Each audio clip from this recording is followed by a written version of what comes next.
बन्यांचल बुली देखिले मुख्यमंत्री आकाशमार्गरू बन्यार स्थिति समीक्षा करछंती मुख्यमंत्री मोहन माझी।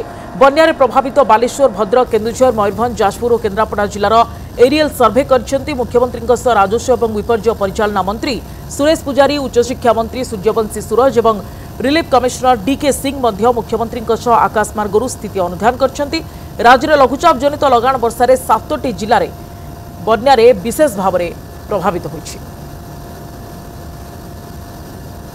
हेलिकॉप्टर जोगे आकाशमार्गरू ये सब जिला गुड़िकर विभिन्न अंचल को विभिन्न ब्लॉक अंचल को आमे परिदर्शन करिकी तारी उपरे स्थिति अनुधान कलु। अनुधान जहाँ जना पड़ी जे बालेश्वर जिलार 4टी ब्लॉक बस्ता, बालियापाड़, भोगरे एवं जलेश्वर, भद्रक जिलार 2टी ब्लॉक धामनगर एवं भंडारी पोखरी एवं से भाव में जाजपुर जिलार 2टी ब्लॉक जाजपुर एवं दशरथपुर ये ब्लॉक प्रभावित होइछि।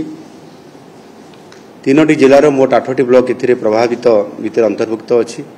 आउ किछि अंचल भी किछि ब्लॉक रो अंचल भी अच्छी जो अल्प अल्प प्रभावित एथिरे अच्छी। एवं केन्दुझर जिले में बन्या होइतिले मध्य सेभଳି भाव में प्रभावित होबार ए पर्यंत खबर सामना को एतेटा आसी नाही। ये 3टी जिले में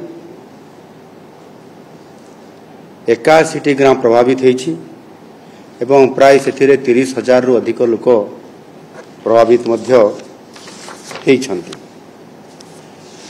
केन्दुझर जिला व्यतीत जो 3टी जिलार प्रभावित स्थानरू मोट 5,869 जन लोकंकु एवाकुएट बा स्थानांतर करा जाइछि। वर्तमान परिस्थिति प्राय संपूर्ण भाव में नियंत्रण रे अछि। राजस्व विपर्यस्त एवं परिचालना विभाग तरफरु बारंबार एहाकु स्वतंत्रता दे किभଳି भाव एभଳି एक परिस्थितिर जेकोसी परिस्थितिर मुकाबला करा जाई परिबो सेथिपाई ए विभाग सजाग अछि। सरकार मध्ये निजे सजाग अछंती। एनु कौनसी परिस्थितिर मुकाबला करिया पाई ए सरकार संपूर्ण भाव में सजाग अछंती।